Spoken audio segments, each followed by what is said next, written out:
जो कांग्रेस के साथी कहलाते थे, नवीन जिंदल के आने से वो एकदम भाजपा में काफी लोग आए हैं कि कांग्रेस पार्टी उन अपने कैंडिडेटों को भी नहीं संभाल पा रही।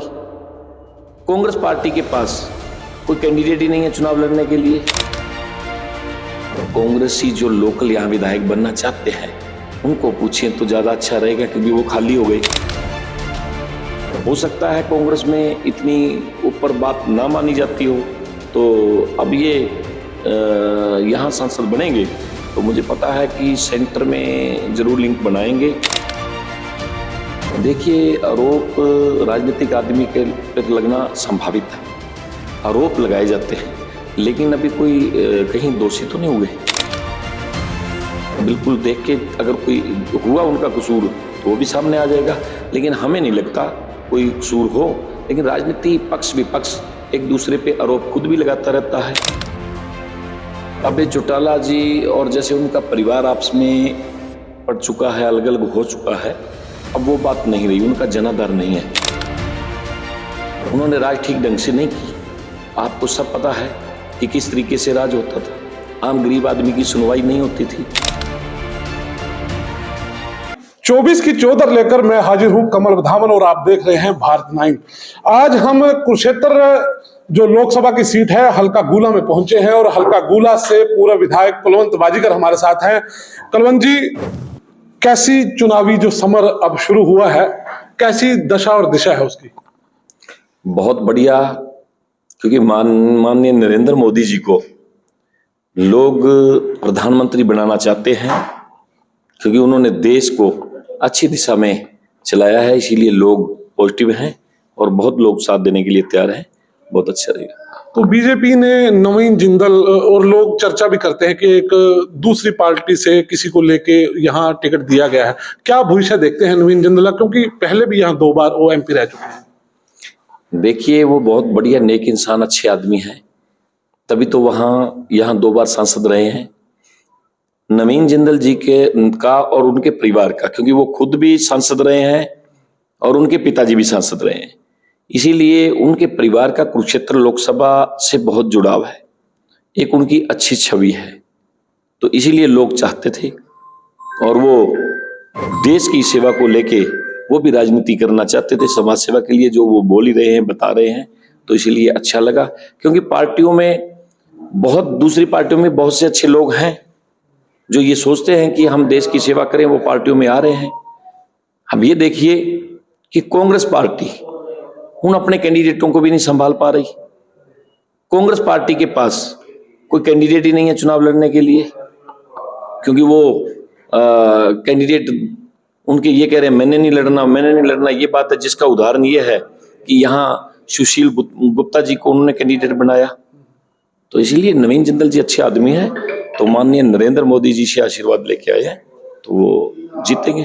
अभी फिलहाल तीसरा नाम भी मैदान में है, अभय चौटाला का, एक दिग्गज नेता हरियाणा के हैं। वो कैसे देखते हैं उनके चुनाव और इनके कंपैरिजन आप कैसे देखते हैं?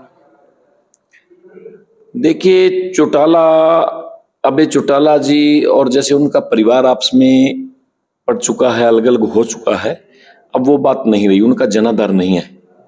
ठीक है, वो अपनी बढ़िया बात रखते हैं, लेकिन अब लोग इनसे दूर हो गए हैं। मैं तो एक बात कहता हूं कि अमानत में ख़यानत तूने किया, ताकत को जहां अपना समझा, मनसद पर पहुंचकर भूल ना जाइए, ताकत तो एक अमानत है। लोगों ने चौटाला परिवार को ताकत दी थी, तो उन्होंने उसमें ख़यानत किया, उस अमानत में, क्योंकि ये जो ताकत है ये जनता की अमानत है, तो उन्होंने ख़यानत किया, उन्होंने राज ठीक ढंग से नहीं की। आपको सब पता है कि किस तरीके से राज होता था, आम गरीब आदमी की सुनवाई नहीं होती थी, सिर्फ लोग बहुत तंग होते थे, जिसके कारण लोग दुखी होकर दूसरी सरकार लेके आए थे, ये आप लोगों को पता ही है। चलो हल्का गुला की बात करते हैं, तो यहाँ क्या माहौल है? जो कांग्रेसी वोटर थे जो नवीन जिंदल के साथ जुड़े हुए थे, क्या वो बीजेपी में नवीन जिंदल के साथ आते हुए दिखाई दे रहे हैं? ये तो बात, अगर आप कांग्रेसी जो लोकल यहाँ विधायक बनना चाहते हैं उनको पूछिए तो ज्यादा अच्छा रहेगा, क्योंकि वो खाली हो गई। नहीं, आप तो प्रयास करेंगे ना वो लोग आए? बिल्कुल, बहुत से लोग आ रहे हैं, हमें लगातार मैसेज आ रहे हैं कि हम भी पार्टी में आ रहे हैं, जो कांग्रेस में थे, क्योंकि नवीन जिंदल जी कुछ सालों से जब राजनीति में नहीं थे लेकिन समाज सेवा कर रहे थे।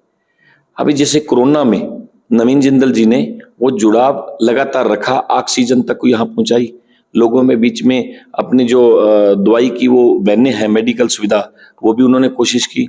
और उनके बहुत से जिनसे रिलेशन थे तो उनके नवीन जिंदल जी के पिए वो आते रहे और लोगों को शादी में भी प्यार दे के जाते रहे, तो इसीलिए उनका जुड़ाव था। तो वो सब आने लग रहे हैं जो कांग्रेस के साथी कहलाते थे। नवीन जिंदल के आने से वो एकदम भाजपा में काफी लोग आए हैं। तो लगता है कि एक गुला चीका की अगर बात की जाए, क्योंकि आज हम गुला चीका में हैं, तो लगता है कि नवीन जिंदल अगर जीतते हैं तो पुराने कई एक मुद्दे थे, रेल लाइन का मुद्दा था, इंडस्ट्री का मुद्दा था, वो मुद्दे उस समय वो भुना नहीं पाए, उस पर काम नहीं कर पाए। लगता नहीं कि इसका रोष भी कहीं ना कहीं नवीन जिंदल को झेलना पड़ेगा? देखिए, काम बहुत से होते हैं करने वाले, उन्होंने किए भी। कोई इक्का दुक्का जो काम नहीं हो पाए, जैसे आपने रेल का मुद्दा कहा, तो रेल का मुद्दा तो अभी तक भी नहीं बना, तो वो बनेगा। अभी पीछे हमारे सांसद ने भी आवाज उठाई थी, जो अब माननीय मुख्यमंत्री हैं मौके पे, तो इन्होंने भी विधानसभा लोकसभा में आवाज उठाई थी, तो उस टाइम नहीं हो पाया। हो सकता है कांग्रेस में इतनी ऊपर बात ना मानी जाती हो, तो अब ये यहाँ सांसद बनेंगे तो मुझे पता है कि सेंटर में जरूर लिंक बनाएंगे और ये अच्छे ओहदे पे रहेंगे, क्योंकि अच्छे आदमी काम करवाने वाले हैं, सामाजिक के करवाएंगे। मुझे विश्वास है कि अब करवाएंगे, क्योंकि सभी काम उस वक्त नहीं होते, धीरे धीरे अब करवा लेंगे। तो नवीन जिंदल पर आरोप भी थे, कई स्कैम के आरोप लगे, हालांकि वो अलग बात है, लेकिन उसके बावजूद अब बीजेपी पे आ गए हैं। वो लगता है कि वो अब पाक साफ हो जाएंगे, जो आरोप थे वो सारे खत्म हो जाएंगे? देखिए, आरोप राजनीतिक आदमी के पर लगना संभावित है, आरोप लगाए जाते हैं, लेकिन अभी कोई कहीं दोषी तो नहीं हुए, कहीं वो सिद्ध तो नहीं हुआ, तो आरोप तो पता नहीं किस किस पे लगते हैं।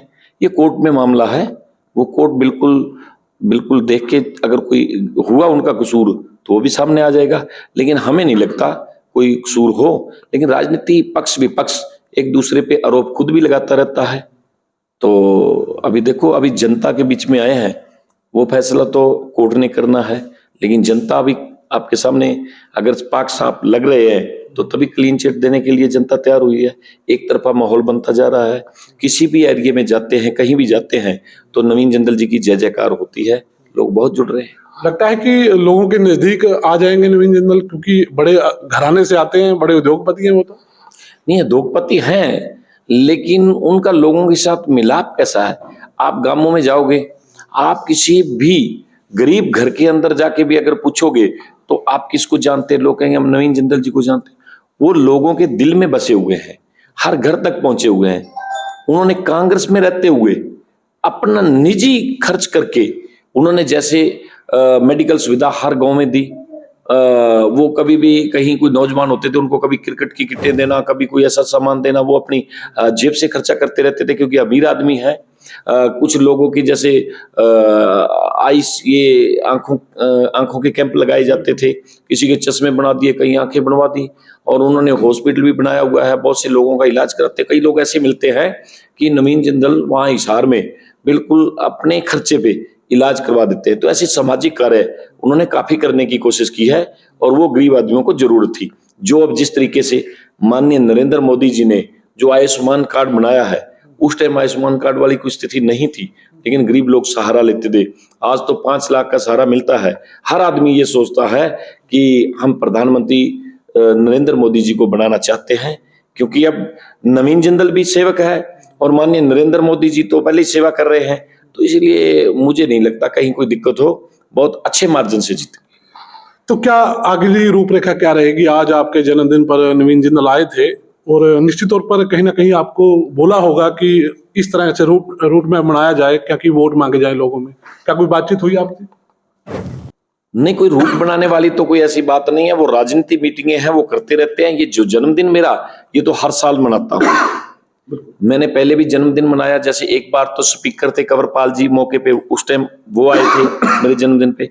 2 बार नायब सैनी जी मंत्री होते हुए मेरे जन्मदिन पे आए, पवन सैनी जी आए, एक बार कृषि मंत्री धनखड़ जी आए। तो इसीलिए मैं जन्मदिन तो हर समय समय पे मनाता रहता हूं, क्योंकि मेरा एक स्वभाव है, क्योंकि जितने भी त्योहार सब मैं इन लोगों के साथ मनाता हूं। क्योंकि होली में आपने देखा होगा होली मिलन समारोह, लोहड़ी पे देखा होगा लोगों के साथ लोहड़ी मनाता हूं, दिवाली लोगों के साथ मनाता हूं। तो उसी तरीके से मैं मेरा जन्मदिन भी लोगों के बीच मनाता हूं। और जो आज आपने देखा है कि हजारों की संख्या में लोग मेरे को प्यार देने के लिए आए। और अब की बार तो ऐसा हुआ कि जो कार्यकर्ता साथी मित्र हैं उन्होंने मुझे कहा कि हर बार आप जन्मदिन मनाते हो, हम लोग इकट्ठे होते हैं, लेकिन अब की बार हम जन्मदिन मनाएंगे। ये सारी व्यवस्थाएं मेरे साथियों मित्रों ने, जो राजनीतिक साथी हैं, उन्होंने ये व्यवस्थाएं करके मेरा जन्मदिन मनाया, जिसपे माननीय नवीन जिंदल जी भी आए और राज्य मंत्री सुभाष सुधा जी भी आए, हमारे जिला के अध्यक्ष हमारे जिला के कमांडर अशोक गुजर जी वो भी आए, और तो क्या सामाजिक साथी वीरेश सांडिल्या जी वो भी आए हैं। उन्होंने भी अपना पूरा मैसेज लोगों के बीच में दिया कि जिस तरीके से ये जन्मदिन मनाया है मुझे खुशी हुई है। तो मैं बिना निमंत्रण के मैसेज पे, थोड़े से मैसेज पे वो भी आए, तो इसलिए लोगों के बीच में। तो पिछले एक लंबे अरसे से आप सक्रिय हैं हल्का गुला में, तो पूरी तरह से सपोर्ट रहेगी नवीन जिंदल की? बिल्कुल पूरी तरह से सपोर्ट रहेगी। मैं तो एक दिन भी नहीं रुका। मैं जिस दिन से राजनीति में आया था लगातार उसी दिन से चल रहा हूं। ये कुलवंत बाजीगर का ऑफिस जो लगातार ये चलता रहता है, आप लोगों को पूछोगे, ये कभी ये नहीं है कि अब मैं मौके पे विधायक नहीं हूं तो दरवाजे बंद किए। तो लास्ट 6 महीने में वो जैसे कहते हैं कि बरसाती मेंढक की तरह बाहर निकल आए। तो हमने तो लगातार राजनीति करनी है, समाज सेवा करनी है, तो लगातार लोगों के बीच में जाते हैं, दुख सुख में भी जाते हैं, शादियों में भी जाते हैं, जनसभाएं करते रहते हैं। मेरे ख्याल में मैंने 5 साल में लगभग 20-25 तो प्रोग्राम कर लिए होंगे, क्योंकि ये कोई जरूरी नहीं, मेरी तो लगातार तैयारी रहती है, क्योंकि जब करनी राजनीति है तो राजनीति में ये फील्ड है हमारा, इसमें तो रहना पड़ेगा। तो ऑल ओवर बात करें कुरुक्षेत्र की, तो क्या लगता है, क्या दावा है आपका नवीन जिंदल को लेकर? ओवरऑल लाखों वोटों से जीतेंगे। आज तक मीडिया वाले पहले भी मेरे इंटरव्यू बयान लेते रहते हैं, जो मैंने बात कही आज तक अच्छी नहीं निकली। आप पिछले भी चेक करके देख लेना। मैं कहूँगा गुला से हजारों वोटों से जीतेंगे और कुरुक्षेत्र से लाखों वोटों से जीतेंगे, ये मुझे विश्वास है।